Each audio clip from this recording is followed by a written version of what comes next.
अस्सलाम वालेकुम गाइस। शुरू करते हैं आज का न्यू नावल। क्या तुम्हें ये निकाह कबूल है? एक आखिरी दफा पूछा गया तो आयत ने अपनी आंखें मीच ली। ना जाने कौन था वह शख्स जिसके साथ इसे बांधा जा रहा था। वो तो इस शख्स को जानती तक नहीं थी और ना ही इसे कभी देखा था। इसे बस इतना मालूम था कि राह चलते किसी इंसान के साथ इसे बांधा जा रहा है। जब आयत ने कबूल है कहा तो सब लोगों ने शुक्र का सांस लिया। बिना इसके सर पर हाथ रखे और बिना इसके लिए कोई दुआ किए सब लोग वहां से निकलते चले गए। उठ और निकल यहाँ जा यहाँ से। इसकी फुप्पो ने इसे बाजू से पकड़कर उठाया और कमरे से बाहर धकेला। जहाँ बाहर खड़ा वो इंसान इसे थाम चुका था। एक दफा भी आयत ने इस इंसान की तरफ न देखा कि इससे निकाह करने वाला कौन है, आखिर वो किसके पले बांधी गई है और किसके साथ निकाह में आई है। हमारे यहाँ जो शादी से पहले ही माँ बनने वाली हो इन्हें नहीं रखा जाता। और तुम खड़े हमारा मुंह क्या देख रहे हो? ले जाओ इस बदचलन को यहाँ से।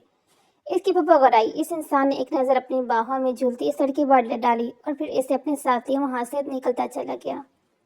आयत के लिए जिंदगी हमेशा से ही कांटों की सज रही थी। माँ बाप के साया शफकत से महरूम होने के बाद इसका अपना घर इस पर पराया हो गया था। इसके सक्का चाचा और चाची जिनके दिलों में हमदर्दी के बजाय मसलहतों ने डेरा डाल रखे थे, इसे बड़ी बेदर्दी से घर से निकाल चुके थे। दुनिया की नज़र में पारसा का लबादा ओढ़ने के लिए इसकी फूफो ज़किया बेगम इसे अपने घर ले आई थी। लेकिन यह मेहरबानी नहीं बल्कि एक समाजी बोझ उठाने का नाकाम कोशिश थी। वक्त गुजरने के साथ साथ फूफो के माथे के शकीनें गहरी होती गई और आयत इन्हें अपने घर का सबसे भारी बोझ महसूस होने लगी। वो हर पल इस बोझ से छुटकारा पाने की राह ढूंढती रहती थी। इसी इंसान में शहर के एक मतवल घराने से शाहनवाज का रिश्ता आया। शाहनवाज सिर्फ वजी था बल्कि खानदानी रईस भी था। ज़किया बेगम ने अपनी जान छुड़वाने के लिए हाँ कह दी, लेकिन जब बारात वाले अपनी पूरी जा व वहशत और बेपनाह दौलत की नुमाइश करते हुए इनके आंगन में उतरे तो ज़किया बेगम के दिल में हसद और लालच का जहर घुलने लगा। वो दिल ही दिल में सोचने लगी, जिस लड़की को मैंने कचरे के ढेर से उठाया क्या वो अब इतने बड़े महल की मलका बनेगी? नहीं, मैं हरगिज नहीं होने दूंगी। इस जगह पर तो मेरी बेटी होनी चाहिए। निकाह का वक्त ही था, घर में खुशियों का शोर था, लेकिन आयत के नसीब में कुछ और ही लिखा था। बदकिस्मती से ऐन मौके पर आयत की तबीयत नासार होगी। वो कमजोरी और ज़हनी तनाव के बाद ढेर होगी और वो क्या करने लगी। ज़किया बेगम ने इस बेहोशी और बीमारी को अपने नापाक इरादों की डाल बना लिया। जैसे ही निकाह हुआ ने रजिस्टर खोला, फूफो ने एकदम से दाही देना शुरू कर दी। उन्होंने अपने बाल बिखरे और दाढ़ें मार मार कर रोने लगी ताकि सबकी तवज्जो हासिल कर ले। हाय अल्लाह, ये मैंने क्या देख लिया? ये लड़की तो हमें कहीं मुंह दिखाने के काबिल नहीं छोड़ेगी। ज़किया बेगम का वावेला सुनकर पूरे हाल में स्टान छा के, बीबी क्या हुआ है? ये शोर कैसा है? शाहवेज के वालिद ने हैरत से पूछा। ज़किया बेगम ने जहरीली नजरों से कमरे की तरफ इशारे किया जहाँ आई थी। कैसा निकाह और कैसी शादी की? मैंने उस लड़की तो शादी से पहले ही माँ बनने वाली है। इसने हमारी नाक कटवा दी है, अपने मुर्दा बाप की इज्जत नीलाम कर दी। ये इल्ज़ाम नहीं, एक एटम बम था जिसने शाहवेज के खानदान के वकार को लर्जा कर रख दिया। शाहवेज जो खामोशी से सब देख रहा था, इसकी आंखों में गुस्सा और हैरत की लहर दौड़ गई। वो इस तजलील को बर्दाश्त न कर सका, बिना कुछ के बारात वापस ले जाने का हुक्म दे दिया। मुंडा में वो घर जो शहनाइयों से गुजरा था मातम गेदा बन गया। आयत बिल्कुल खामोश थी, ना इसने पहले कभी कुछ कहा और ना ही आज कह रही थी। लोगों के जाने के बाद भी फूफो का गुस्सा ठंडा न हुआ। वह अब हर कीमत पर आयत को इस घर से निकालना चाहती थी ताकि इनका झूठ सच साबित हो सके। तभी इनकी नज़र घर के बाहर एक साइड में खड़े एक शिकस्ता खास शख्स पर पड़ी। वह एक फकीर था जो शायद हेरात की आस में वहां रुका था और बड़ी खामोशी और हैरत से यह सारा तमाशा देख रहा था। ज़किया बेगम के शैतानी दिमाग में एक नई चाल चली। इन्होंने सोचा कि हर आयत को इस फकीर के बल्ले बांध दिया जाए तो किसी को शक भी नहीं होगा और इनकी जान भी हमेशा के लिए छूट जाएगी। इन्होंने फकीर का घबरान पकड़ा और इसे घसीटते हुए सहन पे चलाई। लोगों देखो, ये है वो शख्स जिसके साथ मिलकर इस लड़की ने गुल खिलाए हैं। आज इस गुनाह का हिसाब यही होगा। आयत जो अभी होश में आ रही थी, अपने ऊपर लगने वाले इस संगीन और गलीज इल्जाम को सुनकर साख्त रहेगी। इसने अपनी फूफो के पैर पकड़ लिए। फूफो, खुदा के लिए ऐसा ना करे, मैं बेकसूर हूँ। मैं इस आदमी को जानती तक नहीं। लेकिन ज़किया बेगम ने इसे जोर से ठोकर मारी। खामोश हो जा कलिंग का, अब तेरा ठिकाना ये फकीर और उसकी झोंपड़ी है। इस फकीर ने खामोशी से आयत की तरफ देखा। इसकी आंखों में हमदर्दी थी या कोई छुपा हुआ राज, ये तो वक्त ही बताता। लेकिन आज एक मासूम लड़की की जिंदगी का सौदा सरेआम कर दिया गया था। जब वो आयत का हाथ थामे अपनी टूटी फूटी बसीदा झोंपड़ी में दाखिल हुआ तो इसके चेहरे पर बज़ेरेत के तासर वाक़िए थे।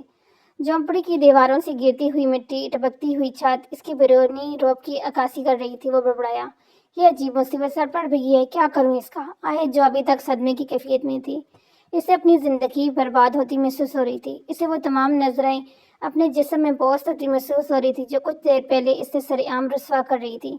जैसे ही आलियान ने इसे झोंपड़ी के वश में लाकर छोड़ा, वो निढाल होकर जमीन पर गिर गई। इसके आंसू थमने का नाम नहीं ले रहे थे। आलियान ने एक नागवार और सख्त नजर इसके वजूद पर डाली। शी, चुप करो लड़की, वैसे ही मेरे सर में बहुत दर्द है, मजीद तमाशा खड़ा करने की जरूरत नहीं। इसने घराने पर आए सहमगी और खौफ ज्यादा नजरों से देखने लगी। आलिया ने अपने फटे पुराने झोले को जेब से एक अजीब डिवाइस निकाली और तेजी से इस पर कोई खुफिया कोड डालने लगा। इसकी उंगलियां मशीन पर किसी माहिर की तरह चल रही थी। तो तुम दहशतगर्द हो ना? आई तमन्ना गम बुलाकर हैरत और खौफ के मिले जुले तासरात के साथ इससे पूछा था। आलियान शाह ने एक हाथ लम्हे के लिए रुके। इसने अपनी सर्द और काबिल नजरें सुकड़ इस छोटी सी लड़की की तरफ देखा, जो अब कानूनी तौर पर इसकी बीवी बन चुकी थी। इसने एक गहरा सांस ली और अपना सर पीट लिया। इसके पास इन फजूल सवालों के जवाब देने का वक्त नहीं था। इसने बेदर्दी से आयत का बाजू छोड़ा और झोंपड़ी के एक अंधेरे कोने की तरफ बढ़ा, जहाँ बाहर सिर्फ कबाड़ पड़ा था। आलिया ने दीवार पर लगे एक खुफिया बटन को दबाया तो अचानक फर्श का एक हादसा सरक गया और नीचे की तरफ जाती हुई संगमरमर की चमकती सीढ़ियां नमदार हुई। आयत का मुंह हैरत से खुलता चला गया। जैसे जैसे वो सीढ़ियां उतर रहे थे, ऊपर की बसूदगी और गुर्बत एक हवा बनती जा रही थी और नीचे एक ऐसी दुनिया खुल रही थी जिसका तस्वर आयत ने कभी ख्वाब में भी नहीं किया था। नीचे कदम रखते ही एक वसी व अर्ज हाल ने इनका इस्तकबाल किया। वहाँ की हर चीज अपनी कीमत, नफासत का मुंह बोलता सबूत थी। हाल की छत पर नस्ब अजीम अलशान क्रिस्टल का फानूस किसी सूरज की तरह चमक रहा था, जिसकी रोशनी फर्श पर बिछे पेश कीमती अतलाई मार्बल पर पड़कर पूरे माहौल को मुनव्वर कर रही थी। डाइनिंग एरिया में महल के गहरे शाही नीले रंग के सोफे रखे थे, जिनकी किनार पर हालस सोने की पॉलिश की गई थी।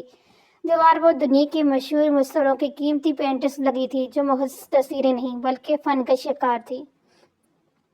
कमरे के कोने में एक बड़ा सा बरकी आतिशदान था, जिसके ऊपर कीमती नौरदाब सजे हुए थे। हाल के बाएं जानिब एक ओपन किचन था, जो मुकम्मल तौर पर स्टील और ब्लैक ग्रेनाइट का से बना हुआ था। वहाँ मौजूद हर मशीनी, चाय और कॉफ़ी मेकर हो या माइक्रोवेव हो, जो तरीन टेक्नोलॉजी की हामिल थी। किचन के शेल्फ पर रखी हुई क्रिस्टल के बर्तन इस तरह चमक रहे थे जैसे हीरा तराशा गया हो। साइड में बने हुए कमरे के दराजों सेमर की लकड़ियों से बने थे, जिन पर बारीक बनी से कुंदकारी की गई थी। जब एक कमरे का दरवाज़ा इत्तेफाकन खुला तो अंदर बिछा हुआ नरम व गजा बेड और रेशमी पर्दों शहाना जिंदगी की पुकार लगा रहे थे। हर चीज़ में एक तरतीब, एक वकार और बेपनाह दौलत की झलक थी। आयत की आंखें ये सब देखकर जंदा गई। इसकी अकल काम करना छोड़ गई। इसने कामती आवाज पूछा, ये सब क्या है? तुम कौन हो? आलिया ने इसे एक सोफे पे बैठने का इशारा किया और खुद एक बड़ी स्क्रीन के सामने जा खड़ा हुआ, जहाँ दुनिया भर के नक्शे और डेटा गर्दिश कर रहा था। तुम्हारे लिए इतना जानना काफ़ी है कि तुम अब महफूज हो, लेकिन याद रखना, यहाँ की कोई भी चीज़ इस दीवार से बाहर नहीं जानी चाहिए, वरना अंजाम तुम सोच भी नहीं सकती। इसकी लहजे की सख्ती ने आयत को एक बार फिर खामोश होने पर मजबूर कर दिया। आर्यन शाह ने कुछ याद आने पर अपना स्मार्टफोन निकाला और एक महसूस नंबर डायल किया। इसके चेहरे पर संजीदगी की एक गहरी लेयर थी। जैसे ही कॉल वसूल हुई, इसने बिना किसी तमने के एक अमराना लहजे में कहा, हेलो, अलीन शाह से बात करवाओ। इनसे कहो कि निकाह हुआ को लेकर फौरी तौर पर मेरे पास पहुंचे। सामने वाले को जवाब सुनने बगैर इसने राब्ता मुंतकिल कर दिया और फ़ोन जेब में डाल दिया। आय, जो अब तक इस तलमसाती दुनिया और यान के बदलते रूप को देखकर शिर थी, लेकिन अब किसका निकाह होना है? हमारा निकाह तो हो चुका है। अब क्या आप मुझे तलाक देकर किसी और के पल्ले बांधने वाले हैं? वह हल्काती हुई बोली। आलियान ने गुस्से और हैरत के मिले जुले तासरात के साथ आयत को देखा। इसकी बातें सुनकर ऐसा लगा जैसे ये लड़की या तो सदमे में पागल हो गई या फिर वाकई अभी बच्ची है। देखो लड़की, फिलहाल मेरा दिमाग खराब करने की कोशिश मत करो। खामोशी से यहाँ बैठी रहो, थोड़ी देर में ये सब पता चल जाएगा। इसने माथे पर हाथ रगड़ते हुए कहा और गुस्से से पैर चटकता हुआ अपने बेडरूम की तरफ बढ़ गया। आयत वहीं सोफे पर बुत बनी बैठी रहेगी।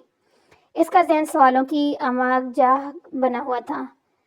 कुछ देर बाद जब कमरे का दरवाज़ा खुला तो रियान शाह बाहर निकला। वो अब एक फकीराना खुलिए और फटे पुराने चोले से आज़ाद हो चुका था। इसने स्याह रंग के इंतहाई पेशकीमती सूट पहन रखा था। इसके बाल नफासे से बने हुए थे और कलाई पर बंदी महंगी घड़ी इसकी शख्सियत को चार चांद लगा रही थी।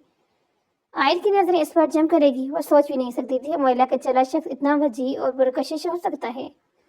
इसका चेहरा किसी यूनानी देवता की तरह तराशा हुआ लग रहा था। आलिया ने इसकी सताइश बड़ी नजरों को मुकम्मल तौर पर नजरअंदाज किया और दोबारा अपने कंप्यूटर की स्क्रीन पर मुस्तफ़ हो गया। थोड़ी देर बाद नीचे के हाल में चंद लोग दाखिल हुए। आर्यन का छोटा भाई एक मज़्ज़िज़ निकाहों के साथ वहाँ बचा। आयत इन्हें देखकर घबरा गई। वह सोफे की दूसरी तरफ होकर खड़ी होगी। इसने खौफज़दा होकर आसमान की तरफ देखा اور دل ہی دل میں اللہ سے باتیں کرنے، یا اللہ میں کن دہشت گردوں میں پھنس گئی ہوں، پہلے ایک عذاب سے نکلی اب دوسرے عذاب میں آ گئی ہوں، مجھے یہاں سے صحیح سلامت نکال لے۔ حمزہ نے جب اپنے بھائی کے ساتھ اس اجنبی لڑکی کو دیکھا جو پاگلوں والی حرکت کرتی محسوس ہو رہی تھی، اس کی آنکھیں حیرت سے پھیل گئی۔ اس نے سوالی نظر سے علیان کی طرف دیکھا۔ علیان نے اپنے دماغ پر انگلی رکھ کر گول گھمائی، جس کا مطلب تھا یہ لڑکی پاگل ہے، اس کی باتوں پر توجہ نہ دو۔ نکاح کروائیں، وہ کہتا ہوا صوفے پر بیٹھا۔ نکاح؟ بھائی یہ کیا بات کر رہے ہیں آپ، ایسے کیسے ممکن ہے؟ حمزہ نے صدمے سے پوچھا۔ علیان نے اسے تیکھی نظر سے دیکھتے ہوئے ٹوک دیا، میں اس وقت کسی فضول بحث کے موڈ میں نہیں ہوں۔ جتنا کہا گیا ہے خاموشی سے اپنا کام کرو، حمزہ سے کہہ کر اس نے آیت کو دکھا۔ بیٹھ جاؤ لڑکی۔ پھر اس نے سختی سے آیت کو حکم دیا۔ آیت خاموشی سے سر جھکا کر بیٹھ گئی۔ نکاح ہوا نے باقاعدہ طور پر ان کا دوبارہ نکاح بڑھایا۔ دراصل علیان چاہتا تھا کہ اس کا نکاح قانونی اور شرعی طور پر مکمل دستاویزات کے ساتھ ہوتا تاکہ کل کو کوئی اس پر انگلی نہ اٹھا سکے۔ نکاح کے بعد نکاح ہوا رخصت ہو گیا کیونکہ علیان شاہ سے بحث کرنے کی ہمت کسی میں نہ تھی۔ بھائی مجھے آپ سے کچھ ضروری بات کرنی ہے۔ جیسے ہی نکاح ہوا گیا حمزہ نے ہمت کی۔ علیان نے اٹھتے ہوئے سر لہجے میں جواب دیا، میں تمہارے ساتھ ابھی بات کرنے کے موڈ میں نہیں ہوں، یہاں سے دفع ہو جاؤ۔ اور جانے لگا۔ پھر کچھ یاد آنے پلٹا، اور ہاں اس لڑکی کے لیے کچھ اچھے ڈریسز اگلے 20 منٹ میں یہاں پہنچ جانے چاہیے۔ یہ کہہ کر اپنے کمرے میں بند ہو گیا۔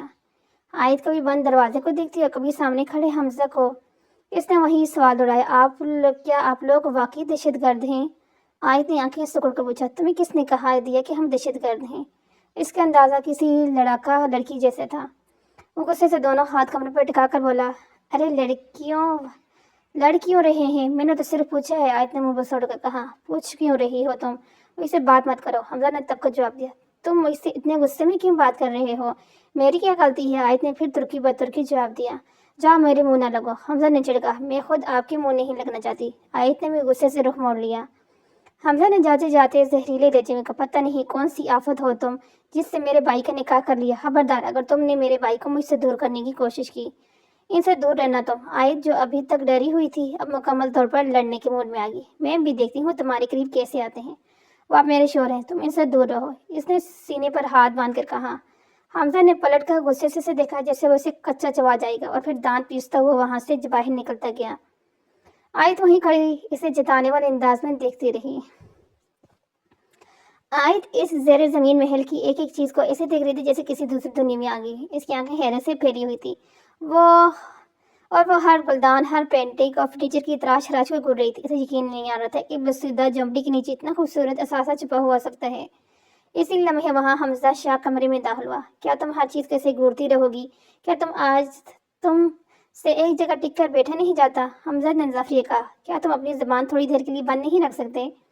آیت نے اسے تھیکی نظر سے گھورا اور ترکی جواب دیا، جی نہیں، میں اپنی زبان بند نہیں رکھ سکتا کیونکہ میرے بھائی نے مجھے اجازت دی ہے کہ میں جب چاہوں اپنی زبان چلا سکتا ہوں۔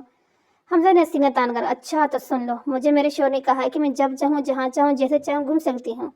آیت نے ایک گہری سانس لی اور بڑے فخر سے بولی۔ وہ اتنے دھڑلے سے یہ جھوٹ بول رہی تھی کہ پیچھے کھڑے علیان شاہ کی آنکھیں حیرت سے پھیل گئی۔ وہ سوچنے لگا کہ اس لڑکی سے کب بات ہوئی، اس نے کب اسے ایسی کوئی اجازت دی۔ علیان اپنی موجودگی کا احساس دلانے کے لیے محسوس طور پر گلا کھنگارا تو آیت فوراً اپنی اصل پوزیشن میں آئی اور نظر جگا کر کھڑی ہو گئی۔ علیان کی سرد شخصیت کے سامنے اس کی ساری بہادری ہوا ہو گئی تھی۔ حمزہ نے شاپنگ بیگز آیت کی طرف بڑھائی، یہ لو تمہارے کپڑے۔ پھر وہ علیان کی طرف مڑا، بھائی مجھے آپ سے کچھ ضروری بات کرنی ہے۔ علیان نے خاموشی سے سر ہلایا اور حمزہ کو ساتھ لے ایک کمرے کی طرف بڑھ گیا۔ جاتے جاتے وہ پلٹا، سامنے والا کمرہ ہمارے ہے، وہاں جا کر چینج کر لو۔ علیان کہہ کر پلٹا اور حمزہ کے ساتھ وہاں سے چلا گیا۔ آیت خاموشی سے بیگز اٹھا کر اس کمرے میں چلی گئی جس کی طرف علیان نے اشارہ کیا تھا۔ جیسے ہی نے دروازہ کھولا اس کی سانس رک گئی۔ یہ کمرہ نہیں بلکہ کسی ملکہ کی خوابگاہ تھی۔ کمرے کی دیواریں ہلکے کریمی اور سنہری رنگ کے امتزاج سے سجی ہوئی تھی جن پہ ریشمی وال پیپر لگے ہوئے تھے۔ ویسٹ میں ایک شاہی سائز کا کنگ بیڈ تھا جس پر گہرے سرخ رنگ کی مخملی چادر بچھی ہوئی تھی۔ بیڈ کے سرہانے لکڑی کا انتہائی نفیس کام کیا گیا تھا جس میں چھوٹے چھوٹے ہیرے جیسے پتھر جڑے ہوئے تھے۔ کمرے کے ایک کونے میں فرانسیسی طرز کی کھڑکی تھی جس کے پیچھے مصنوعی روشنی کا ایسا انتظام تھا کہ وہ بالکل قدرتی معلوم ہوتی تھی۔ فرش پر بچھا ہوا ایرانی کان اتنا نرم تھا کہ جیسے پاؤں اس میں دس رہے ہیں۔ کمرے کے ایک وسیع میں ڈریسنگ ایریا اور واک ان کلوزٹ تھا جہاں قیمتی عطر اور کاسمیٹک کی خوشبو مہک رہی تھی۔ واش روم میں التوائی سنگ مرمر اور سونے کے نلکے لگے ہوئے تھے جو شاہانہ زندگی کی انتہا تھی۔ आयत ने जल्दी से कपड़े तब्दील किए और आईने में खुद को देखा और अब इस महल का हिस्सा लग रही थी, मगर इसका दिल अब भी बेचैन था। दूसरे कमरे आलियान शाह और हमजा के दरमियान एक अहम मीटिंग जारी थी। मेज पर मुख्तलिफ नक्शे और कुछ खुफिया फाइल बिखरी हुई थी। इनका मिशन कोई सरकारी मिशन नहीं था, बल्कि इनकी अपनी बका की जंग थी। वो अपने खानदानी दुश्मनों और इन लोगों से छुप रहे थे जिन्होंने इनकी जायदाद पर कब्जा किया और इनके वालिदैन को रास्ते से हटाया। आलियान खुद को एक फकीर के रूप में इसलिए छुपाए हुए था ताकि वो दुश्मनों की नज़र में आए बगैर अपनी बिखरी हुई ताकत को दोबारा महसूस कर सके। भाई आपका प्लान तो कुछ और था, आप वहाँ सिर्फ गुजर रहे थे ना ताकि दुश्मन की चाल देख सकें। फिर ये निकाह क्यों? आप मना भी तो कर सकते थे हमजा, तुम जानते हो मैं वहाँ से बेस बदल कर गुजर रहा था ताकि दुश्मन को चकमा दे सकूं, लेकिन वहाँ जो तमाशा हो रहा था इसने मुझे रुकने पर मजबूर कर दिया। जैसे मैं शादी हाल में दाखिल हुआ वहाँ की औरतों ने मुझे किसी गलत फहमी में पकड़ लिया। मैं वहाँ से निकलने की कोशिश करता तो वो लोग मेरे पीछे लगे हुए थे, मुझे बचान लेते। मेरे पास वहाँ से बचने का और कोई रास्ता नहीं था सिवाय इसके कि मैं इनकी बात मान लूँ।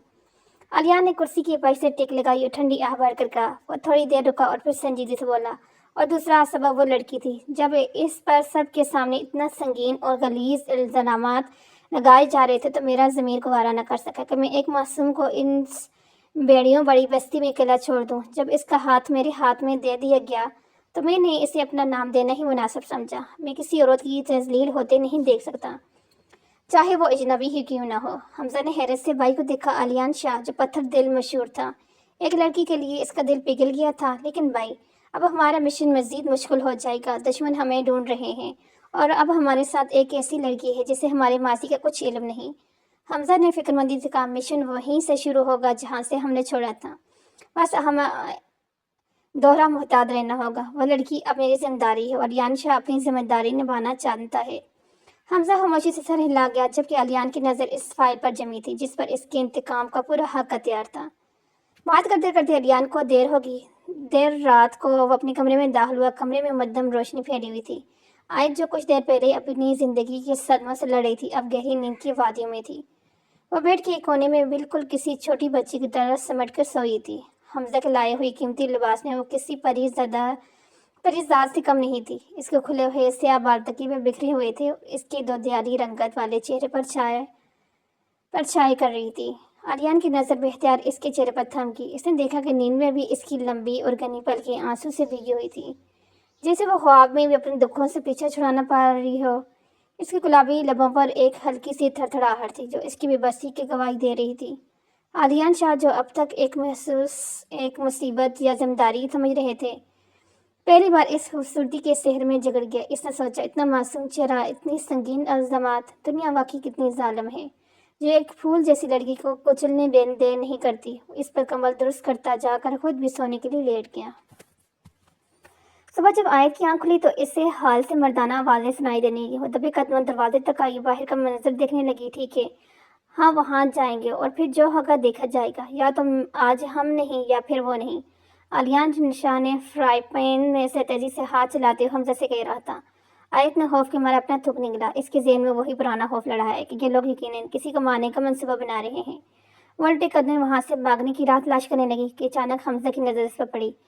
वहाँ क्यों खड़ी हो बाहर आओ, हमजा ने इसे देखती टोका। आयत ने वहाँ से खड़े खड़े बुलंद आवाज़ में कहा, नहीं मैं नहीं आऊँगी, तुम लोग दहशतगर्द हो और मुझे दहशतगर्दों के साथ एक लम्हे में नहीं रह सकती।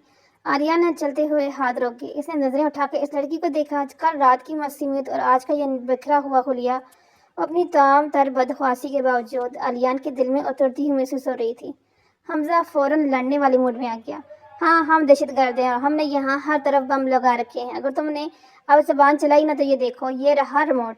मैं अभी बटन दबाकर खुद भी मर जाऊंगा और तुम्हें भी उड़ा दूंगा। वो एक पंखे का रिमोट हाथ में लेता हुआ बोला। हमजा की इस बचकाना धमकी पर अलियान के लबों पर एक हल्की सी मुस्कुराहट आई जिसे इसने फौरन छुपा लिया। नहीं नहीं ऐसा मत करना, मैं तो वैसे ही बोल रही। देखो मैंने क्या बिगाड़ा है, वो तो मेरी फूफो ने ज़बरदस्ती भेज दिया था। प्लीज़ मुझे जाने दे, मैं वादा करती हूँ किसी को कुछ नहीं बताऊंगी। आयत पूरी तरह से डर गई थी और हाथ जोड़कर बोली, नहीं अब तुम कहीं नहीं जा सकती। आलियान ने अपनी गहरी नजरें इस पर जमाई और दो टक लहजे में कहा, लेकिन क्यों? आयत ने बेबसी से पूछा। क्योंकि अब तुम मेरी बीवी हो, आलियान ने संजीदगी से जवाब दिया। ये सुनकर आयत ने शर्म व हया से फौरन नजरें झुका ली। भाई ये सिर्फ आपकी बीवी है, क्या मेरा आपसे कोई रिश्ता नहीं? हमजा जो भाई की तवज्जो बटाने पर छिड़ गया था फौरन बोला, आयत को न जाने हमजा से क्या बैर था, वो फौरन तब कर बोली, इन्होंने कहा है ना कि मैं इनकी बीवी हूँ, लिहाजा अब तुम छुट्टी करो और दूर रहो। और हमजा को नीचे दिखाने के लिए खुद ही आलियान के करीब चली गई, जो इस वक्त नाश्ता तैयार करने की कोशिश कर रहा था। आप छोड़ें, मैं कर देती हूँ, मुझे भी बनाना आता है। इसने ज़बरदस्ती आलियान के हाथ से फ्राई पैन और चम्मच ले लिया। वह बिल्कुल इसी महारत से हिलाने लगी जैसे आलियान कर रहा था। आलियान ने हाथ साफ किए और ब्रेड लेने के लिए मुड़ा ही था कि हमजा भाग कर आ गया। भाई, आप क्यों खुद को तकलीफ दे रहे हैं, मैं हूं ना। इसने झपट कर ब्रेड उठा लिया। आलियान ने हैरत से हमजा को देखा। आय से पहले हमजा ने कभी ऐसी हरकत नहीं की थी। वो तो आयत के साथ मिलकर बिल्कुल बच्चा बन गया था। थोड़ी देर में डाइनिंग टेबल पर नाश्ता लग गया था, लेकिन सुकून वहाँ भी मुनफिद था। हमजा और आयत एक दूसरे को जंज करने का कोई मौका हाथ से जाने नहीं दे रहे थे। ये सैंडविच मेरा है, तुम दूसरा लो। हमजा ने प्लेट खींची। मैंने बनाया तो मेरा हक मेरा है। आयत ने जवाबन छपना छपनी की। इनकी नोक-झोंक की वजह से आलियान भी सही से खाना नहीं खा पा रहा था। आहर कर इसके सब्र का पैमाना लबरेज हो गया और वो दाड़ा, खामोश। अगर तुम दोनों ने अब एक लफ्ज़ ही बोला तो मैं दोनों को गोली मार दूंगा। हाल में सख्ता छा गया। आलियान गुस्से से उठकर अपने कमरे में चले गई और अंदर से दरवाज़ा जोर से बंद कर दिया। तुम्हारी वजह से इन्होंने गुस्सा किया, आयत ने दबी आवाज़ में हमजा कहा। हमजा ने आंखें निकाली। तुम्हारी वजह से भाई नाराज़ हुए हैं, बदतमीज़ लड़की। कमरे के अंदर से आलियान की गरेदार आवाज़ आई। मैंने कहा ना खामोश हो जाओ, वरना मैं बाहर आके हिसाब बराबर करूंगा। दोनों फौरन चुप हो गए और एक दूसरे को खा जाने वाली नजरों से देखने लगे। आलियान ने कमरे के दरवाजे की दार से हमजा की शरारतें देखी तो इसके चेहरे पर एक उदासी मुस्कुराहट आ गई। आलियान को माजी का वो मंजर याद आया जब इनके घर खुशियों से भरा हुआ था। इसके माँ बाप हयात थे और इनकी एक छोटी बहन भी थी। तब हमजा बिल्कुल ऐसे ही हंसता मुस्कुराता और शरारती लड़का था, लेकिन वालिदैन और बहन की मौत के बाद हमजा की शख्सियत में जैसे पत्थर की तह जम गई थी। वो हद से ज्यादा संजीदा और खामोश रहने लगा था। आज बरसों बाद आयत की मौजूदगी ने हमजा के अंदर इस छोटे और शरारती बच्चे को दोबारा जिंदा कर दिया था। आलिया ने ठंडी आह भरी और सोचा कि शायद आयत इसके उजड़े हुए घर में एक बार फिर रौनक लाने का सबब बनने वाली है। दोपहर का वक्त था और रियान शाह और हमजा एक कोने में बैठे थे, जबकि आयत किचन में खड़ी मुसलसल हमजा को घूर रही थी, जो रियान के इतने करीब बैठा था। क्या तुम कल से मुझे ही देख रही हो? आलियान ने मदाखलत करते हुए संजीदगी कहा। आलियान के यूं पूछने पर आयत बुखलाई और सर झुका लिया। आलियान मुस्कुराया और वापस हमजा की तरफ मुतवज्जो हुआ। हमजा, अब हमें चलना होगा। पहले हम अकेले थे और बेफिक्र थे, लेकिन अब हमारे साथ इस लड़की की जान भी जुड़ी हुई है। मैं किसी खतरे में नहीं डाल सकता। आलियान शाह ने संजीदगी कहा। भाई, मैं देख रहा हूँ कि कल से आपके अंदर वो पुराना आलियान शाह वापस आ रहा है जो पहले हुआ करता था। हमजा ने आलियान की आंखों में झांकते हुए कहा। आलियान कुछ कहना चाहता था कि हमजा ने इसे खामोश रहने का इशारा किया, क्योंकि आयत पीछे खड़ी कान लगाए इनकी बातें सुनने की कोशिश कर रही थी। मैंने बोला ना कि ये जासूसी वाली हरकतें नहीं करना। हमजा चीखा। आयत उछलकर दूर जा खड़ी हुई। नहीं नहीं, मैं तो बस आप लोगों के लिए चाय और बिस्किट लाई थी। मुझे लगा आप लोग देर से बातें कर रहे हैं तो थक गए होंगे। ये नहीं खा लें। और खाते बोली, तुम्हें इतनी हमदर्दी दिखाने की ज़रूरत नहीं है। हमजा ने मसते हुए गुस्से से कहा तो आयत फौरन किचन की तरफ भागी। तुमसे डरता कौन है? मेरे शौहर है ना मुझे बचाने के लिए। जाते जाते पलटी और जुबान चढ़ाते हुए बोली। आयत जब भी शोर का लफ्ज़ इस्तेमाल करती, आलियान के दिल में एक अजीब सी खुशी की लहर दौड़ जाती थी। इसी आयत का यह हक जताना अच्छा लगने लगा था। अब इसका मामूल बन चुका था कि वो दिन भर लड़ते और लियान खामोशी से इन्हें देखते रहता। रात को जब एलियान थका हारा कमरे में आता तो आयत सो रही होती, तो वो घंटों इसे देखते रहता और फिर खामोशी से सो जाता। वो इस वक्त शहर के मुज़ाफ़ात में एक पुरानी फैक्ट्री में मौजूद थे। गोलियों की थड़थड़ाहट हर तरफ गूंज उठी। आलियान शाह किसी फेरे हुए शेर की तरह दुश्मन में टूट पड़ा था, लेकिन इस अफरा तफरी में एक गोली हमजा के कंधे को चीरती हुई निकल गई। आलिया ने तड़प कर हमजा को संभाला। वो इसे किसी अस्पताल नहीं लेके जा सकता, क्योंकि दुश्मन हर जगह फैले हुए थे। वैसे नीम बेहोशी की हालत में गाड़ी में डालकर तेजी से अपने खुफिया ठिकाने की तरफ रवाना हुआ। जैसे वो घर में दाखिल हुआ, आयत हाल में बेचैनी से इनका इंतजार कर रही थी। हमजा को खून में लथपथ देख इसके पैरों तले से जमीन निकल गई। हमजा, ये क्या हुआ? आयत रोने लगी। बारकर हमजा के करीब आई, इसके हाथ को पा रहे थे। आलियान ने इसे सख्ती से सोफे पर लिटाया। वो गुस्से से आयत की तरफ देखा। रोना बंद करो, जाकर गर्म पानी और पट्टियाँ लेके आओ। अभी इनका निकलना जरूरी है। आयत, जो हमजा से हर वक्त लड़ती थी, इस वक्त इसकी जान के लिए तड़प रही थी। बाकर किचन में सामान लाई और रोते हुए हमजा का हाथ थाम लिया। तुम तो कहते थे तुम दहशतगर्द हो, तुम्हारे पास रिमोट है, फिर तुम्हें ये गोली कैसे लगी? उठो हमजा, मुझसे लड़ो ना, तुम खामोश क्यों हो? आयत के आंसू हमजा के हाथ पर गिर रहे थे। आर्यन ने बड़ी महारत से हमजा का जख्म साफ किया और पट्टी बांधी। हमजा ने निकाहट से आंखें खोली। आयत को रोता देख मध्यम सी आवाज में बोला, रो क्यों रही हो लड़की? अभी मैं मरा नहीं। अभी तो तुम्हारे शोर को तुमसे छीनना बाकी है। यह सुनकर आयत ने रोतने में हंसी शामिल। तुम बहुत बुरे हो, इस हाल में तुम्हें शरारत सूझ रही है। आर्यन ने एक गहरी सांस ली। वो जानता था कि दुश्मन अब करीब आ चुके हैं, लेकिन इस वक्त इसे सुकून था कि हमजा महफूज है और आयत आज इनके दुख में बराबर की शरीक थी। हमजा शाह अब खतरे से बाहर था। आयत भी वहीं खामोश बैठी थी, लेकिन आंखें नीम थी। खुदा के लिए ये सब छोड़ दें। आपको अंदाजा नहीं कि मैं किस कर्ब से गुजर रही हूँ। ये दहशतगर्दी है, ये गोलियाँ, ये खून खराबा, ये सब आपको मुझसे छीन लेंगे। मेरे पास आप दोनों के अलावा कोई नहीं। आज हमजा जख्मी हो, कल को अगर आपको कुछ हो गया तो मैं कहाँ जाऊँगी? प्लीज़ ये रास्ता छोड़ दें। अभी भी वक्त है कि आप लोग तौबा कर लें और एक आम जिंदगी गुजारें। आयत की आवाज़ ने वहाँ की खामोशी को चीरा था। आर्यन शाह ने गहरी नज़र से आयत को देखा, जिसकी आंखों में सच्ची फिक्र और बेपनाह खौफ था। आर्यन ने सख्त चेहरे पर पहली बार हमदर्दी के तासरात उभरे। इसने एक लंबा सांस लिया, हमजा की तरफ इशारा किया, जो अब होश में आ चुका था। आर्यन ने निहायत संजीदगी से कहना शुरू किया, आयत, एक बात अपने ज़हन से निकाल दो, हम दहशतगर्द नहीं हैं। हमने कभी किसी मासूम का खून नहीं बहाया और ना ही हमारा किसी तहरीककार गिरोह से ताल्लुक है। आयत ने हैरत से अपनी बीखी आंखें साफ की। तो फिर ये सब क्या है? ये हथियार, ये ज़ेर ज़मीन ठिकाना और ये छपना छपाना और हिरत सबरी, ये दहशतगर्दी नहीं आई, ये बका की जंग है। हम एक खानदानी दुश्मन की आग में जल रहे हैं। जिन लोगों को तुम हमारे पीछे देख रही हो, इन्होंने धोखे से हमारे वालिदैन को हमसे छीना, हमारी जायदादों पर कब्जा किया और आज भी हमारी जान के दड़पे में हैं, ताकि इनके खानदान का कोई नाम लेवा बाकी ना रहे। हम सिर्फ अपना हक वापस लेने और इन जालिमों को इनके अंजाम तक पहुंचाने की कोशिश कर रहे हैं। हमजा ने कराते हुए जवाब दिया, हमें कानूनी नाफिज करने वाले इदारों से नहीं, बल्कि इन दरिंदों से छुपना पड़ता है जो इंसानियत के लबादे में भेड़िया हैं। हम फकीर बनकर इसलिए फिरते हैं ताकि वो हमें पहचान न सके और हम खामोशी से अपनी इंतकाम ले सकें। आइए समझकर साकते कि इसे अपनी गलत फहमी पर नदामत होने लगी। वो जिन्हें गुनहगार समझ रही थी, वो तो खुद मजलूम थे, जो अपना हक के लिए लड़ रहे थे। इसने अरियान के चेहरे की तरफ देखा, जहां तकन साफ वाजे थी। आयत ने अपना सर झुकाया और लरजती आवाज में बोली, मुझे माफ कर दे, मैंने आप लोगों को गलत समझा। तुम्हारी गलती नहीं, मुझे पहले ही तुम्हें सच बता देना चाहिए था। आर्यन ने कहकर हमजा को देखा। हमजा, तुम आराम करो।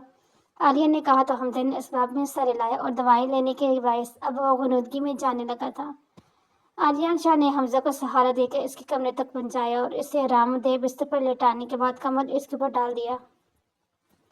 हमजा की आंखें नींद और नकाहत से बोझल हो रही थी। आर्यन ने एक गहरी सांस ली। इसके अपने लिबास पर अभी हमजा के खून के धब्बे नमाए थे, जो इससे इसकी जिंदगी तल हकीकत की याद ला रहे थे। आयत की से कमरे से निकला और अपने बेडरूम की तरफ बढ़ा। जैसे ही इसने दरवाजा खोला, इसने देखा आयत बेड के किनारे पर बैठी बेचैनी से उंगलियां चढ़ा रही थी। इसके चेहरे पर हवाइयां उड़ रही थी और आंखें रोने की वजह से सिर हो चुकी थी। आर्यन की आहट पाकर इसने फौरन सर उठाया और तड़प कर इसके करीब आई। क्या इसे ज्यादा दर्द तो नहीं हो रहा? इसने निरस्ती आवाज में पूछा। आर्यन ने इसके दोनों कंधों को थाम कर इसे नरमी से वापस बेड पर बिठाया और खुद इसके सामने झुक कर बैठ गया। पर सुकून हो जाओ आयत, हम सब ठीक है। इसे दवा दे दी है और वो सो रहा है। तुम इतना परेशान क्यों हो रही हो? आर्यन का लहजा इतना मध्यम और शफकत भरा था कि आयत को अपने दिल की धड़कनें बेकाबू होती महसूस हुई। आयत ने बेगी नजरों से आर्यन को देखा। मुझे डर लग रहा है, इस दुनिया से, इन दुश्मनों से, इस खौफ से कि कहीं मैं आपको भी न खो दूं। आर्यन ने पहली बार हिम्मत करके इसका हाथ अपने हाथ में लिया। इसके खुदरे और मजबूत हाथों के दरमियान आयत का नरम नाजुक हाथ किसी पनाहगाह में महसूस हो रहा था। आयत, जिंदगी और मौत अल्लाह के हाथ में है, लेकिन अब मेरे पास जीने की एक नई वजह है। तुम्हारी दुआएं, तुम्हारे ये साथ मुझे कमज़ोर नहीं बल्कि ताकतवर बनाता है। मैं तुम्हें यकीन दिलाता हूँ कि सब कुछ ठीक हो जाएगा। हम इस तारीकी से बहुत जल्द बाहर निकल आएंगे।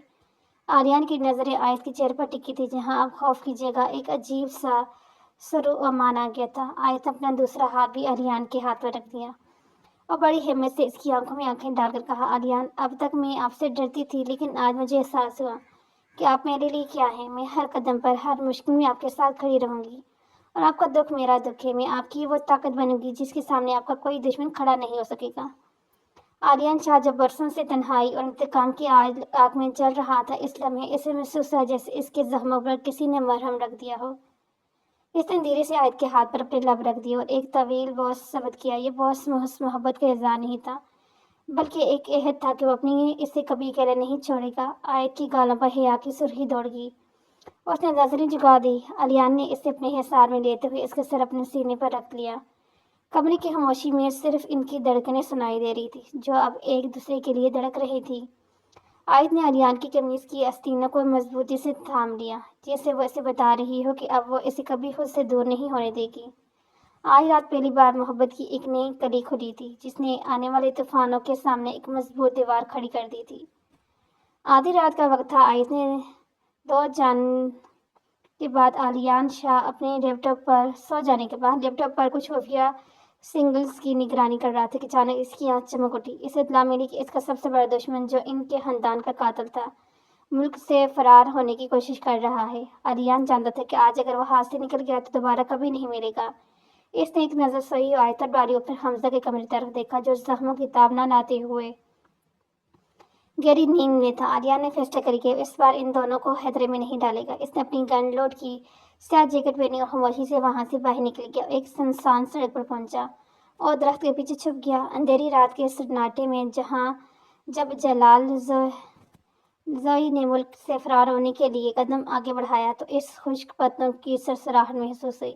اس نے قدم وہیں روک دیے اور چہرے پر ایک زہریلی مسکراہٹ ابھری۔ اوہو، تو تم آ گئے، جلال زوئی نے زفرے لہجے میں کہا اور پلٹ کر درخت کی اونٹ میں چھپے علیان شاہ کو دیکھا۔ علیان شاہ، جس کی آنکھوں میں انتقام کی آگ دکھ رہی تھی، فوراً باہر نکلا۔ اس کے ہاتھ میں تھمی گن جلال زوہی کے سینے پر تنی ہوئی تھی۔ ہاں، تمہیں کیا لگا کہ میں تمہیں اتنی آسانی سے جانے دوں گا؟ علیان کی آواز میں بلا کا ٹھہراؤ اور غصہ تھا۔ جلال زوئی نے کہک لگایا اور اپنے ارد گرد پھیلے مسلح آدمیوں کو اشارے کیا۔ پلک جھپکتے گن علیان شاہ کی طرف تن گئی۔ تمہیں کیا لگتا ہے مجھے نہیں معلوم تھا کہ تم آؤ گے؟ میں اس لیے اپنی تیاری پہلے سے کر کے آئی ہوں، جلال زوہی بولا۔ علیان شاہ کے چہرے پر خوف کے ایک سایہ تک نہ لرزا۔ اس نے حقارت سے جلال زوہی کی کرندوں کو دیکھا، مسکرا کر بولا، تم ان کھلونوں سے مجھے ڈرا رہے ہو؟ وہ شخص جس نے اپنا سب کچھ کھو دیا، تمہیں کیا لگتا ہے وہ ان چیزوں سے ڈرے گا؟ نہیں جلال زوئی، بالکل بھی نہیں۔ اگلی لمحے علیان کی انگلی نے ٹریگر دبا دی۔ پہلی گولی جلال زوئی کے پاؤں پر لگی، جس سے وہ تڑپ کر زمین پر گرا۔ ابھی اس کے آدمی کچھ سمجھ پاتے۔ علیان نے دوسری گولی جلال زوئی کی کار کے فیوڈ ٹینک پر چلائی، جہاں سے اس نے پہلے سے باڈ محمود نصب کر رکھا تھا۔ ایک زوردار دھماکہ ہوا جس نے رات کے اندھیرے کو اجالے میں بدل دیا۔ ہر طرف آگ کے شعلے بھڑک اٹھے۔ دھماکہ اتنا شدید تھا وہاں موجود ہر چیز تباہ ہو گئی۔